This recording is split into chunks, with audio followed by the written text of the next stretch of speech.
Welcome back to Mom and Pop Video Shop. I'm Joel. I'm Tyson, and I don't have a chair anymore. No, we decided we're going to stand. Why not? I guess as this comes out, I think we've already released the Robbie Retro Collector's Corner review. So I like to stand. This is how I used to podcast all the time. Did you horse trade with Robbie? Like, hey, I'll give you our chairs if you leave me, something. I cannot confirm or deny. I can also not confirm or deny whether or not I threw you under the bus. I realize that every time you're not one of these, I always I don't know where Tyson is. He's probably in the adult section. You call yourself a friend, you bastard. I don't know what it is. There's a lot of dusting that needs to be done a lot of behind dusting. the red curtain. That's a euphemism, kids. Say what now? We are covering today for you for this retro movie quick pick. This week's, you've come into the store, you've come into your mom and pop video shop, your local one, and you're like, I don't know, I want to watch. So we got the movie for you. And to celebrate that, as a person who is part Irish, for whatever that's worth, I decided let's celebrate the old Day of the Leprechaun. Oh, Leprechaun! That is right. The 1993 classic. Classic. So I think that this movie has to be seen to be believed, for starters. And I will quickly read to you off of the back of the box. And obviously, normally we try to do VHS, but as long as it's physical media, that's the criteria. Yeah. So you came in, we got this one here for you on DVD. VHS, DVD, doesn't really matter.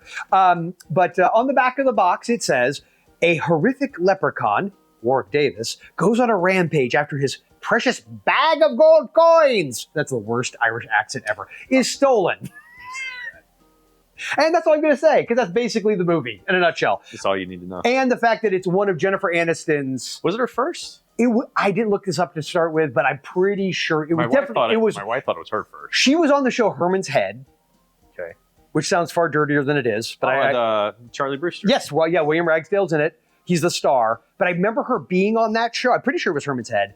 And that would have been before this. But this is like right on the cusp of Friends. Yeah. So she was young. Yes. I don't know the exact age, but... Yes, and of course it also has Ken Olandt, who is probably best known for April Fool's Day. Yeah.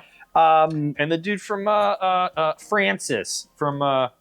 He's Big Adventure. Yes. I can't think of his name. But... What was it? Was it Chubbs or Chunk in Teen Wolf? He was in Teen Wolf too. Teen Wolf as well. Yeah, I forgot about that. Was it Chubbs? Was it Chubb? I think it was Chubbs. Yeah, they call him Chubbs.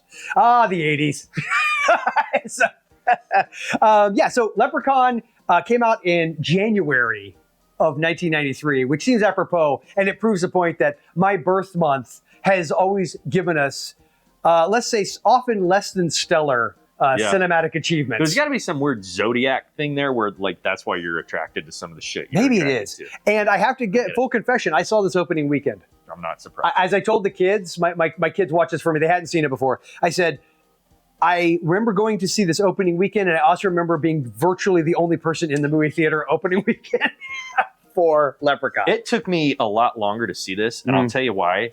This was one of those where some kids, because so 93, I would have been in the 6th grade, something like that. And I think other kids went and seen it and talked about how scary it was.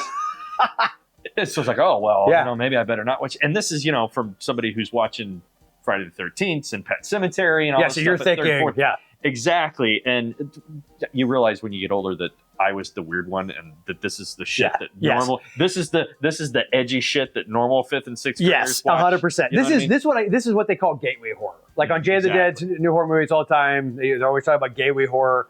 The Gate is always a good example of that. Although I'd argue The Gate is way scarier.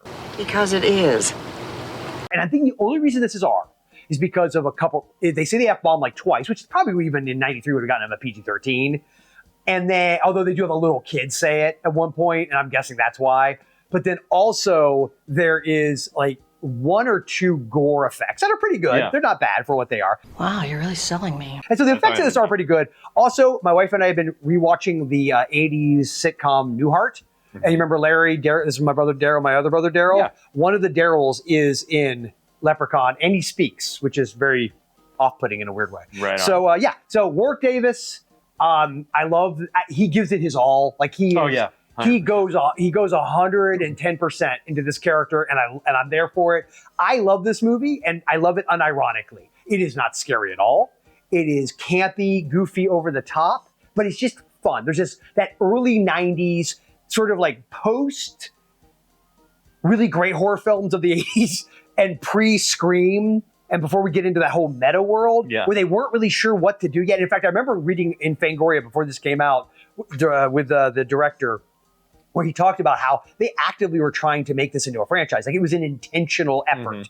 So there was a lot of these movies. This one, Dr. Giggles, Brain Scan, where you could tell they were trying to create the next Freddy. Does it seem like, well, and it's interesting you mentioned that too, because I think I haven't looked at this box, but I'm guessing on there it probably says the word comedy somewhere. I don't think it does. I know that if you look at this on streaming, it is a horror comedy. If you unintentional or not. Amazon Prime, if you look at this right now, Yes. I guarantee it's probably listed under the comedy genre as opposed to the horror. It's scary. I always think about like the pogo stick scene. Yes. In this without. I couldn't remember if it was this one or the and the sequel. go-kart. Yeah, I think. And when I was watching it with the kids, I said, "So there's a pogo stick kill in one of these movies. I think it's this one. I hadn't seen it in a while. It's like, I think it's this one. I pray it's this one, and it was this one." And I think that's how this guys just sat around and said, let's think of funny ways to kill people 100%. because it works with. Well, and the Freddy, fact that to distract the leprechaun, you throw him dirty shoes, and he's got this gotta weird shine 'em. OCD thing where he's like, got to shine them all. Yeah, it's bizarre. So Leprechaun, 1983. If you've seen it, let us know in the comments. I feel like I don't even want to bother with don't spoil, because who cares? With this one, I love it, but who cares? It's not one of the movies you're going to spoil. How many tapes? I'd say 3. So this is obviously an acquired taste. If you don't like fun, kind of cheesy, over the top, B-movie type horror flicks, this might not be for you. But if you do, or you just want to put something goofy on in the background, just have fun with it, Leprechaun is for you. So you're wasting my time then. And until next time, at Mom and Pops, our love of Critters. Which, by the way, there's a total Critters vibe to this. Speaking of Never stops. It's wee horror. Wee horror. That's a thing. We should call it wee horror. Well, It's wee horror. it's wee horror. Critters.